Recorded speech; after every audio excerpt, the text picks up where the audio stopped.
G'day everyone, welcome back to part B of the help side with Jane Claxton.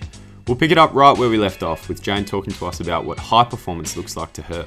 After, you'll hear Jane talk about the uglier side of elite sport and her experience with overcoming the demons that exist in such a pressure cooker environment. From there, we move on to talking about life balance and what's next. Enjoy!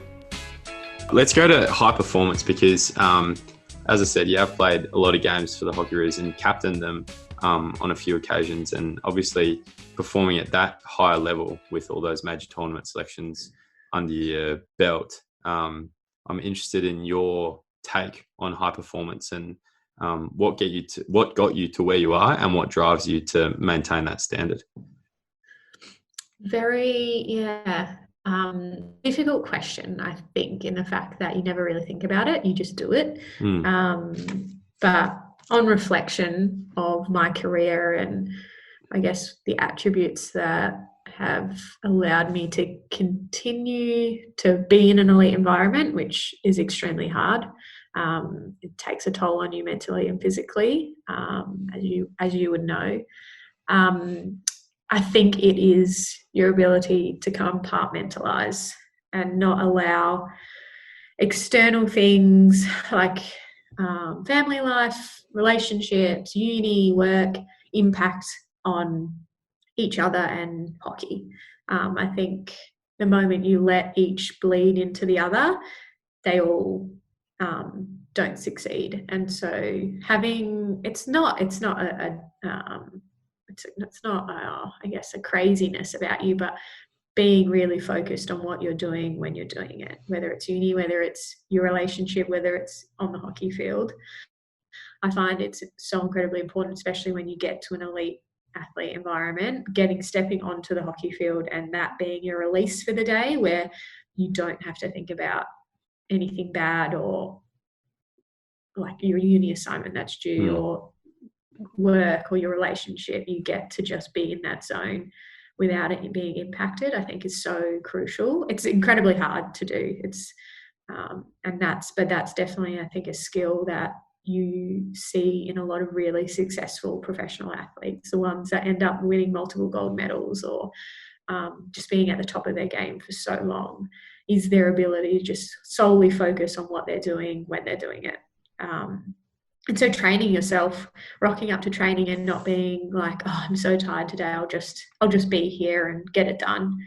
Rocking up to training and wanting to put that 100% into that training and win the mini games or like improve whatever flow through skill you're practicing, really honing your attention down to that 1-2 hours of training. Yeah.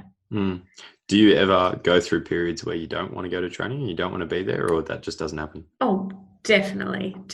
I love hockey, but the elite athlete environment takes its toll sometimes, and you can go through months and months of just getting to training is the hard part. But I think that's natural. I think we're all human. You can't love something unconditionally all the time without having your highs and lows, and especially when you're not experiencing success. If you're really struggling, if you're not performing, that adds to it. And so it's really, as I say, when you're winning, everything's great. When you're losing, everything is falling apart, and it can impact so many aspects of your life. And so I think it's really important to have different aspects of your life. So when hockey's failing, oh, actually I'm doing really well at uni, or I'm doing really well at my job, or I've created a new relationship. And so that's the other aspect of it, is you're going to have really dark moments because you're micromanaged as a professional athlete. Like, you're pushed to your end degree because they want to see what your end degree is. And so physically and mentally that can take its toll when you're getting told day in, day out what you're bad at, because unfortunately in our environment, at that elite end, you don't focus on the strength as much. You do focus on the weaknesses, because that's in many respects what's going to lose you a medal, then gain you a medal in some way. And so, it's definitely, there's dark moments, but having that ability to refocus on a different area in those dark moments is really crucial. Is there is this a lesson learned from experience, or is this something that you've always kind of been conscious of?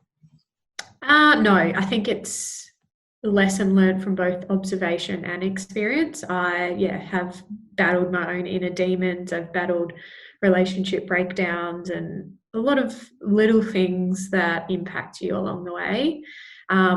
Lack of performance. When I first got in the program, I felt so out of my depth. Like, all these girls were so talented. I had Casey Easton, Donnie Blythe, Tennille Attar, Jodie Kenny, like all these amazing athletes, and I could barely drag a ball. I remember one time, Adam Commons, our coach at the time, took me off the field, dragged me to the Kookaburras training, where ironically Paul Godoyne was running a session, and he gets everyone to stand there, and he gets me to just feed a ball into a goal, and he turns to Paul Godoyne and goes, "What's wrong with it? Why does it look so funny?"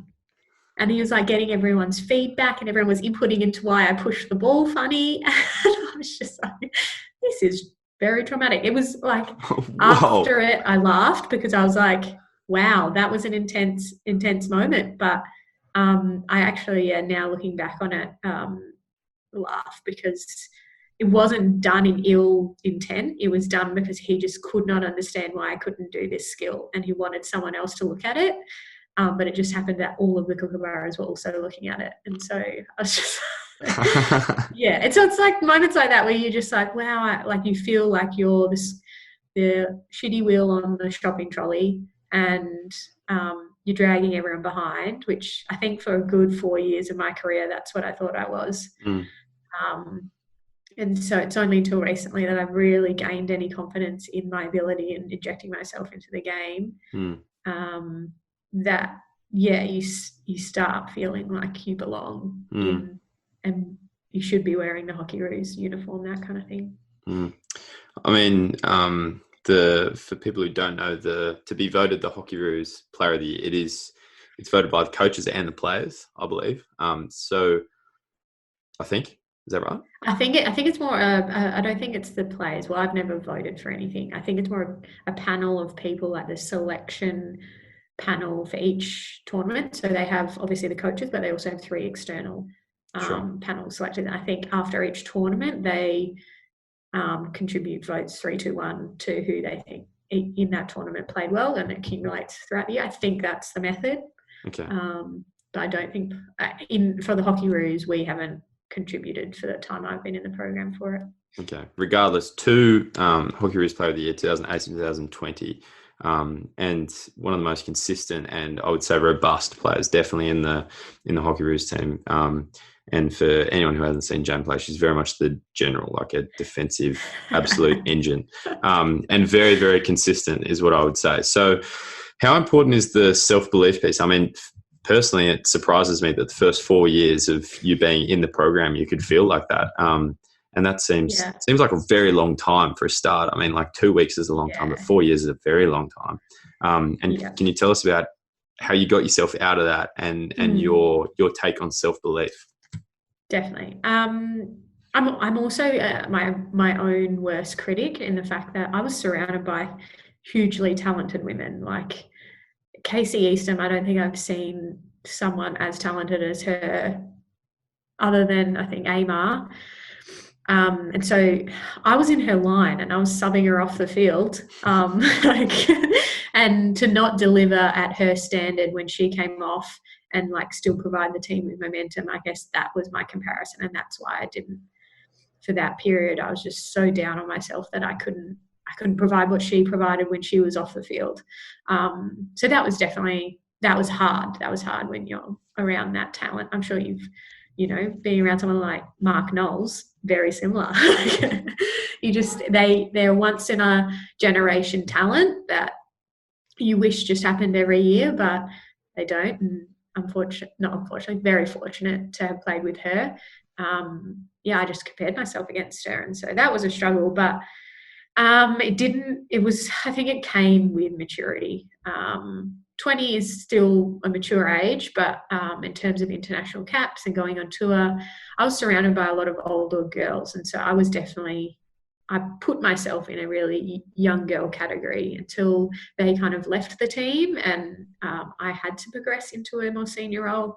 I think that's when I started taking myself a little bit more seriously and said, you have to be the impact, you have to be the driving force in this team, because no longer can you rely on the Madonna Blythes and the Casey Eastons. They're no longer here. You have to step up to the mark. And so it was more their departure that I think caused my maturity, which is sad, because you kind of wish that you were playing at and had that confidence and high standard whilst they were there, because maybe you could have made a better impact and changed in some way. But they were great to train with, and they had such high standards of themselves. And I remember even my first training, we were just doing hit up, and I was just pushing and trapping. I'm not sure who with. And then Adam Collins blew his whistle. We wanted to come in, and he just ripped us to shreds about how he didn't take hit and trap seriously enough. And I was like, oh my God. And then he's like, now look at Casey. And then he got Casey to hit and trap with him. And he's like, look at her intensity. That's what everyone needs. And so from that point onwards, every time I go to hit and trap, I just imagine Casey and what Casey would do. So, it's just those little things where you're just like, wow, like she's just always great. So it's a huge pressure, competing for a position in her line, but also, stepping up to that standard was a huge pressure. But as I said, I think it came with their departure that I matured and backed myself to really have an impact. So that backing yourself piece, that really was from just a new role, and you didn't really have a choice in the matter? Yeah, it was like the push I needed, I think. After Rio, we obviously didn't get the result we wanted, and usually athletes have their career marked around Olympics to retire. And so I knew a lot of them were departing the program after that. It was definitely a push I needed, and I don't think I would have made it if they did hang around and stay within the program, because I would have still taken that back seat a little bit. Interesting. And you've gone on to captain your country. I can't find stats on how many times, but it's a huge, only a few, not too many. It's an honor, regardless. Is there huge honor? Anything about captaincy that I was talking to, I guess, Moritz first a few weeks ago, and he was saying about bringing your own, more or less in as many words, way more eloquently put, despite his native German tongue. But bring your own. And they can speak English better than us. Yeah, it's horrific. But bring your own kind of brand to the to captaincy. Is that something that what did you think about when you got called to be a captain?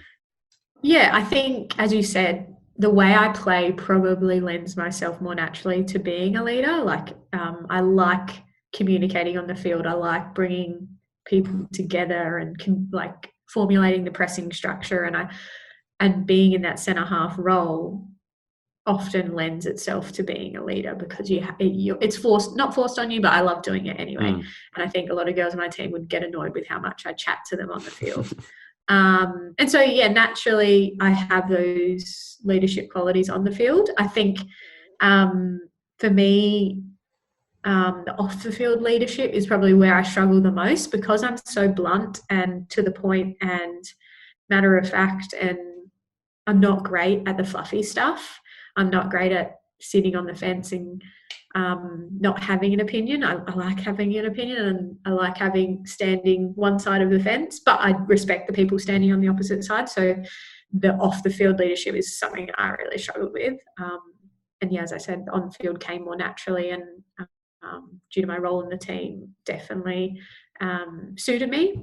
And so, I think it was such a huge honour to have that experience, but it definitely highlighted to me where I'm not such a holistic leader as you might come across. A lot of people can do both. They can be the general on the field, and they can be the soft touch off the field. And I just didn't have that softer touch off the field. So I really struggled with that aspect of it, because I'm very hard-nosed and black and white in the fact that, no, you need to do this. You can't do that. It's not a sacrifice. You just do it because we want to win. Whereas, I think there has to be a lot more conversation happening. And so I've definitely gotten better at it. When I was early stages, it was two different Janes, like one on the hockey field and then one off the hockey field. They were very similar. Whereas now, I'm two slightly different people, but I can have a lot more of those softer conversations, and people can approach me off the hockey field to voice their opinion and stuff like that. So yeah, it was a really good learning curve for me, and how I fitted in with the group and how I needed to change in order to and adapt my communication style to get the most out of everyone around me. Were there any leaders that you kind of looked up to or tried to model yourself on coming through? I think I really loved Juliet Haslam, so also South Australian born, ex-Hockeyroos, well, current Hockeyroos, she's your always Hockeyroos. Amazing captain, coming from SA as well, obviously heartstrings. And so she was, I think, similar personality to me in the fact that on the field was business, but she was definitely a lot better at that off-field leadership. And so, yeah, I've often communicated a lot with her and shared a lot of stories and struggles and things, and gotten her advice on how to progress your skills as a leader. And so she's been invaluable in that experience, having been in it herself, captain Olympic sides, captain in that golden era where they were expected to win, and they did win and they lived up to expectations, but also sometimes they didn't. I think it was during a Champions Trophy where they came fourth or something, and she was saying how incredibly difficult it was to convince everyone that it didn't mean that the team was shit. It just meant that they didn't get it right. And so, yeah, she's probably been one that I would highlight as the best influence in my leadership style. Gotcha. So for, I guess for people listening, being part of the hockey setup, I guess, being part of the Hockeyroos, it's not kind of like a weekend sport thing whereby you have your own separate lives and then you come and compete over tournaments or something like that, or like in the European setup, I guess. Again, I'm not sure, but with club comps so prominent, it's not like it doesn't seem to be a 365 day a year commitment, but that's very much possibly the way it is with you guys. Yeah, I definitely think there is a difference between how the Northern Hemisphere set up their programs compared to us and even New Zealand. We're very full on in the fact that it's all year round, even through club season. We don't train with club, which I think does definitely need a change, because we're slowly seeing the impact of that and the fact that the club standard is definitely slipping. And so we don't have that heavy club focus like you would see in Holland and Belgium, where that's the priority during that part of training. And international hockey takes a bit of a backstop. It's always here, international is the priority, which, as you said, it's like it takes a toll on you. Like after a year, you're like, wow, I've spent so much time with the same people day in, day out. There's been no break. But amazingly, like I think both squads function pretty great considering how much time we spend with each other. And that's a huge kudos, I think, to each of the individuals involved in each of those programs, is the fact that we're so great at being flexible and adapting to our environment and not bending over backwards, but definitely bending a lot to be a part of this program and continue that 365 day a year commitment. It's interesting. But yeah, I do always wonder if we swapped roles and we did the European style, if we would be more successful or we wouldn't, or if we need that constant high level training that we do have now.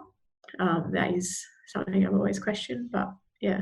It's interesting. It's called the high performance environment over in Perth, and the daily training environment and what have you. But really, I guess it's a high performance relationship. And I know you spoke before about how like an emotional attachment or affinity with your teammates is so important to team performance. Something that gets thrown around a lot with high performance is you can hardly read a book on high performance without talking about culture.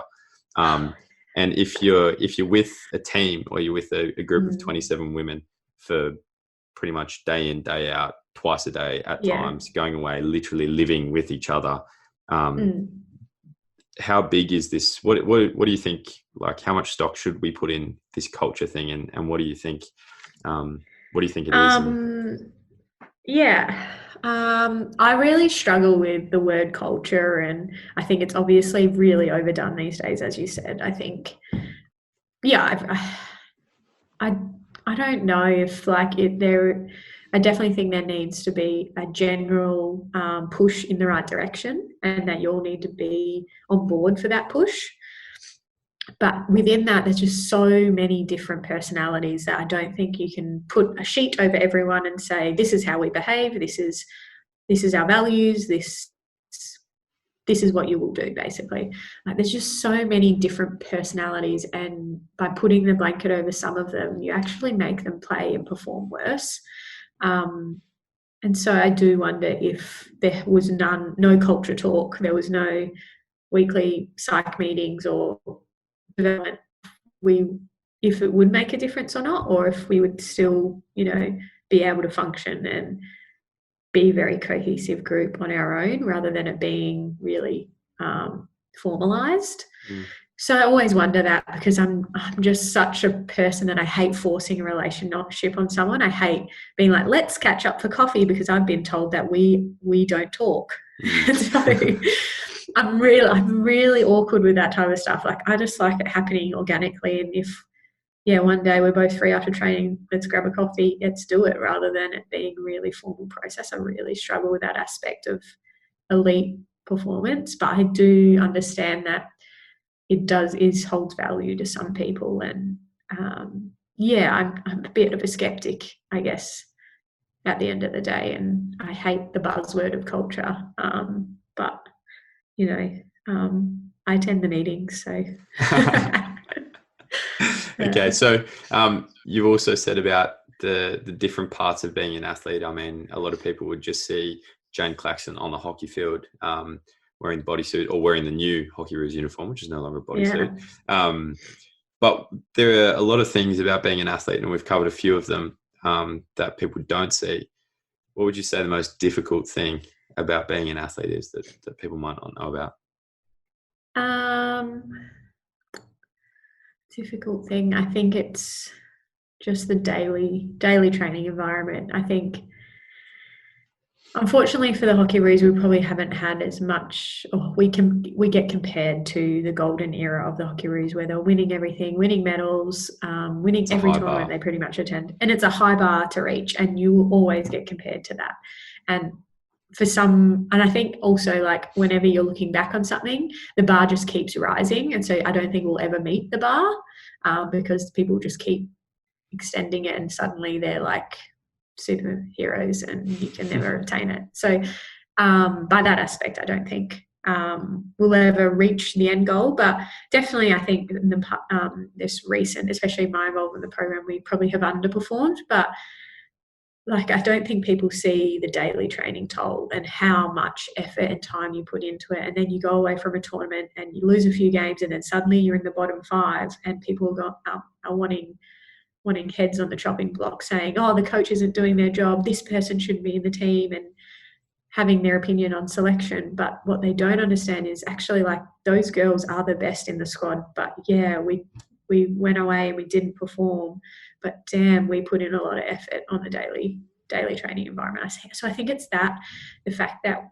people only see a snippet of what we are, but we're just so much more. We invest so much time into this one job we have, and we go away and maybe we don't perform, or maybe we do, but that's only what people see. And so it's so incredibly hard when you see those comments on social media or comments on newspaper articles and things like that, where people are like questioning the coaching style or the selections and telling people other people should be selected. It's so hard, because you know how much each individual athlete puts into their role. And so that's definitely the hardest part, I think. I want to just come back to that kind of gold standard that is forever beyond reach. I mean, I'd be interested to, having you raise that point now, I'd be interested to go back and talk to Trent Powell and talk to Rochelle Hawkes about whether there were teams that they aspired to be like in their past. True. It always seems like there's this golden era of hockey. And what was before that? Exactly. So it's exactly. But I guess that's kind of what drives high performance. I'm not sure. That's not for me to say. I don't know. No, exactly.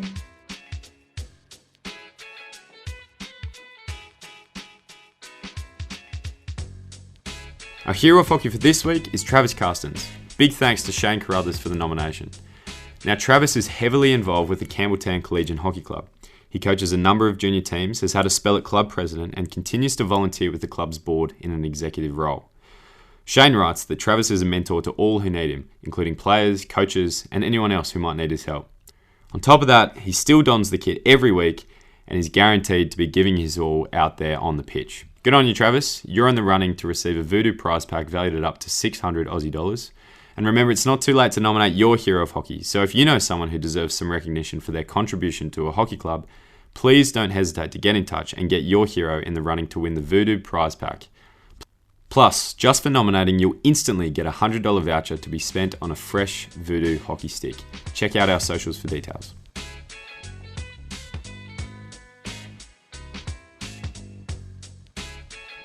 Moving on about women in sport, because in the last probably 5 to 10 years, I would say there's been a massive wave of an upwards trajectory with women in professional sport. And you mentioned Georgia Nanscon, who's a great exponent of being able to go to an Olympic Games, go and play for Australia, etc., and then move and transition into the AFLW with the Western Bulldogs, I believe.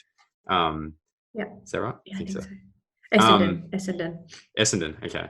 Yeah. What are your thoughts on that? Because it seems like, for mine, it does seem a little bit like there's this wave of, the netball became massive and the AFLW became huge, and there was Sam Kerr and the Matildas, and they were Australia's darlings basically, who are dominating on the world stage. And here are the Hockeyroos who have performed for such a long time. How do you feel about that kind of wave, I guess? Yeah, definitely. I think, especially even recently, like the last 3 or 4 years, there's been such a huge drive of getting women in sport and proving to young girls that it is a profession. It's not just a profession for males, like you see AFL cricket. It can be a profession for females, and not thinking that it's, really exclusive in that fact, and really keeping women engaged and girls engaged in sport I think there's been such a massive shift. And as you said, like cricket and netball have done such an amazing job at really raising the bar at their high end to show that there is legitimate employment opportunities where you can make a decent income rather than, having to quit sport and do your normal, a 9-to-5 job in an office. You can be successful in that sporting route, which I find so incredibly fortunate for that next generation coming through. Whilst I might not be directly impacted by it now, I'm just so jealous of the girls coming through, because I think they have such a great platform, as you said, from that movement to create a career in sport. And hopefully we see that, I guess, turnover in success with medals and more and more, I guess, accolades coming Australia's way in the field of women's sport, because, I don't see many negatives coming from something like that. It's definitely a positive that, and like you can look at the AFLW and say that it's been propped up by the AFL, the men's side, but every, I think, initiation of a program in sport needs that teething period. And so, I definitely think it's going to be such a great avenue for girls to keep in sport, because so many, I know the reason they drop off is because they're like, well, I need money to live and I need to go to uni and I need to get a job, and this is not a viable option. So it just becomes a hobby for them. So, I think the one huge benefit is having a viable career in sport longer term for females. I guess the follow-up question would be, with all these sports flourishing, I guess, outside of hockey. I mean, there was this golden era through the 1990s, and I remember talking to, I think it was Trini, maybe Rochelle, about how there was just so many people to choose from during the 90s. Perhaps a lot more women played hockey back then, whereas now there are all these sports that are a viable option. Yeah. Do you think that's kind of threatening hockey and the success of Australian hockey in the future? Or? Yeah. I definitely think it is a threat, but it's also a good threat in the fact that maybe it'll give us a good kick up the arse to reinvent ourselves.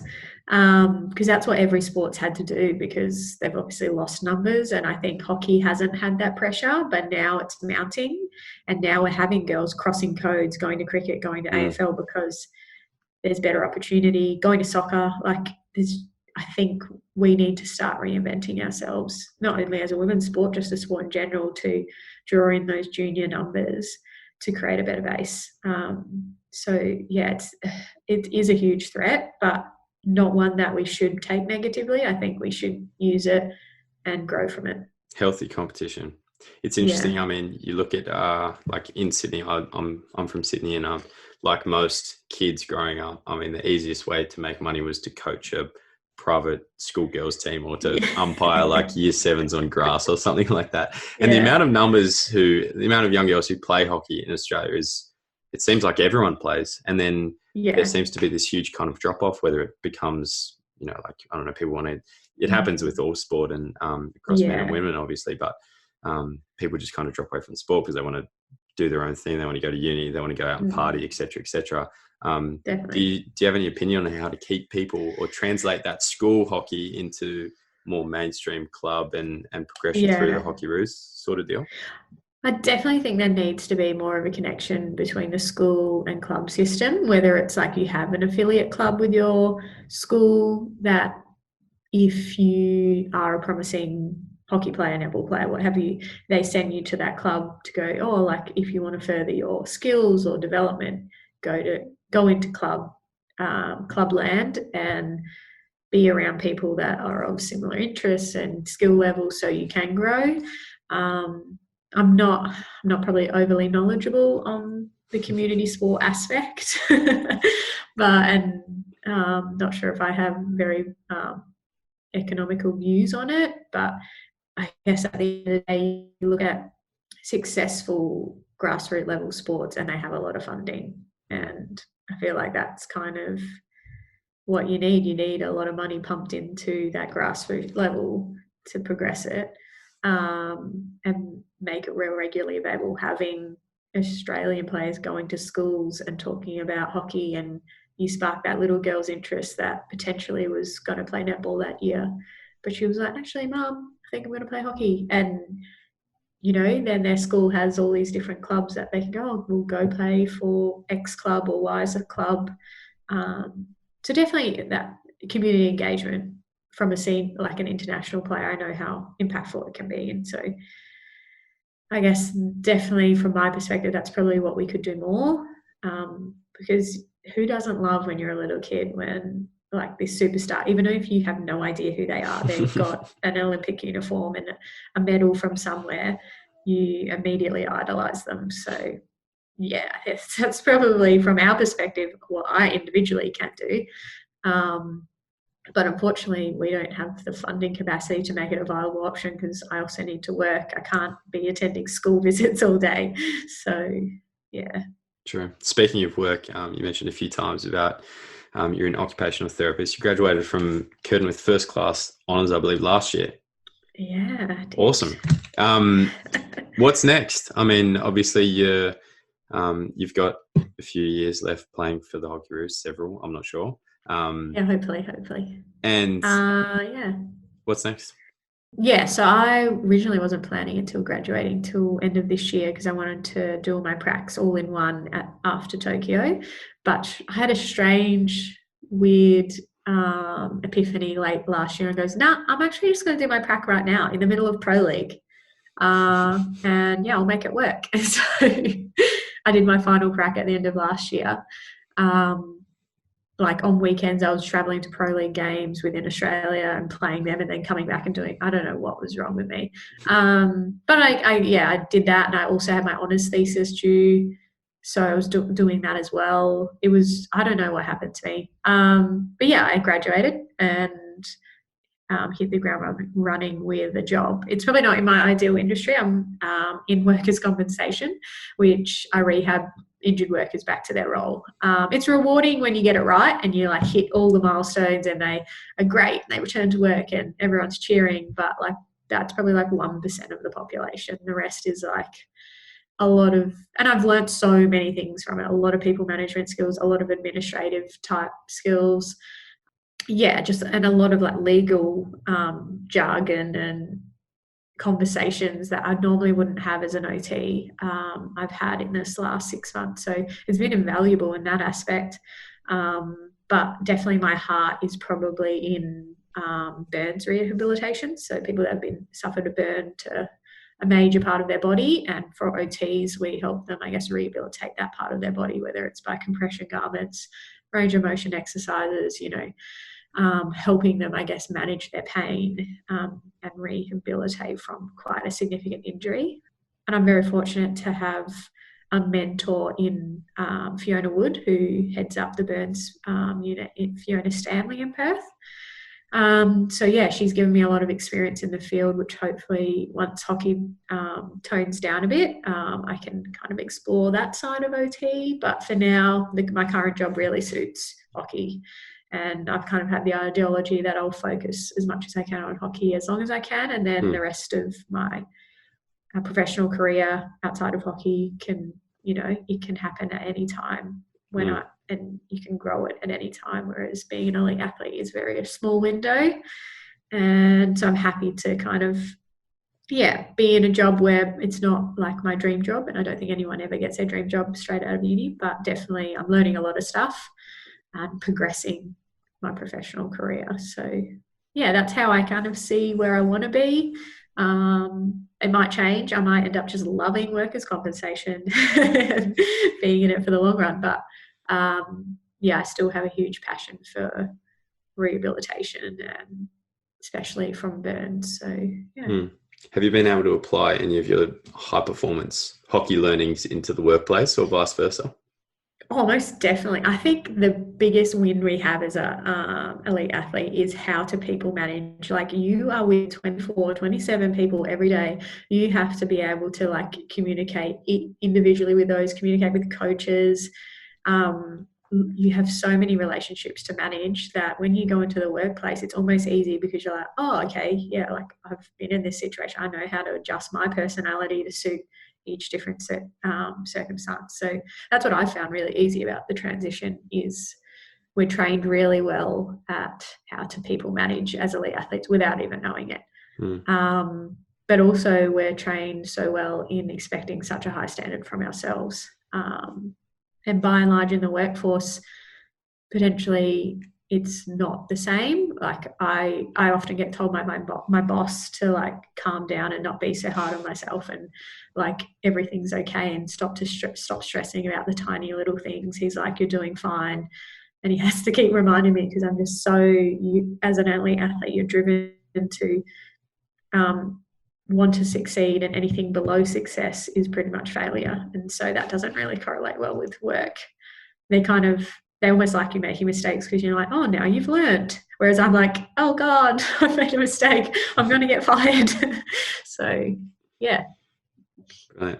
We're going to leave it there, but we usually do a series of questions at the end. I'm sure you know, because you did confess to listening to a couple of episodes beforehand. So first off, who's the best player you've ever played with? Well, I was gonna say Casey Easton, but I know Anna Flanagan said her last week, so I don't want to be copycat. But I would say, Madonna Blythe captained the Hockeyroos for the entire 5 years. I think I was in the program with her. An amazing human as well. So it was more than just hockey for Madonna? Yeah. She definitely lived a really good elite athlete life that I think has inspired a lot of people around her. And being a young girl coming into the team, being around someone like that makes a huge positive impact in the molding of you as a professional athlete. And best you've ever played against? Has to be Ava DeGuda. I was at the end of Amar's career, so I didn't get the best of Amar. But definitely I would say Ava is such a huge dominating force in women's hockey, and rightfully so. She's just a great talent, but also not like a selfish talent, a huge team player, and draws on the strengths of those around her. And I think that's something that I really love about hockey players. Well, it's quite cool as well, because you guys would often find yourself directly marking each other. Yeah, definitely. It's so great. Yeah. I mean, it's an interesting part of hockey whereby, like, yeah, I mean, you can learn the most stuff. I'm not saying this is the case for you and Ava, but you literally, the person who you're closest to on the field is probably the person that you can learn the most off.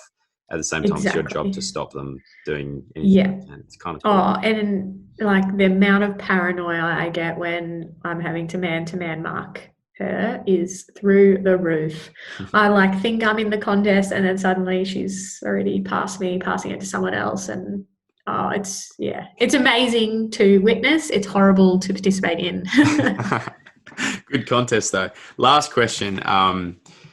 You're incredibly consistent these days. You always have an impact on the game, and I'm sure anyone who's listening, who's seen you play, would agree with that. Is there a secret to your consistency, and what is your secret to being a consistent international hockey player? Oh, thank you for saying that. Personally, I never think I am consistent, but that's just me. Consistency. I think having the same routine, like pre-game, pre-training, you shouldn't change very much. It should be, I like going into a game very calm. I hate headbanging music. I hate getting amped up. I don't like the pep talks. I like being in a really calm mindset because I'm very clear and concise. And I think having that preparation day in, day out is like invaluable. I know people talk about it all the time, setting aside time to think about how you prepare your mind and your body for hockey or whatever game you're playing. But if you want consistency, it's the same repetition, and you don't get bored of doing the same thing. You don't mix it up. You don't try a different formula. Once you've found something that really suits your personality, it doesn't suit everyone else, it suits you, you will see how much benefit you have with, your consistency. Brilliant. Thanks, Jenna. That was perfect. Thank you very much for joining us. That was fantastic. Sorry, I just just kept talking and talking and talking. No, it was brilliant. And all the best for the Super Camp coming up towards the end of the year. You. No, it's exciting to have to play some competitive games. That's it for another episode of The Help Side.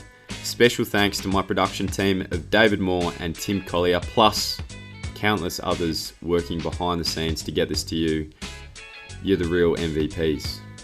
Again, if you're liking the show, please like, subscribe, you know the drill, and get in touch with us via our socials. We would love to hear from you. Anyway, that's all, folks. See you next week.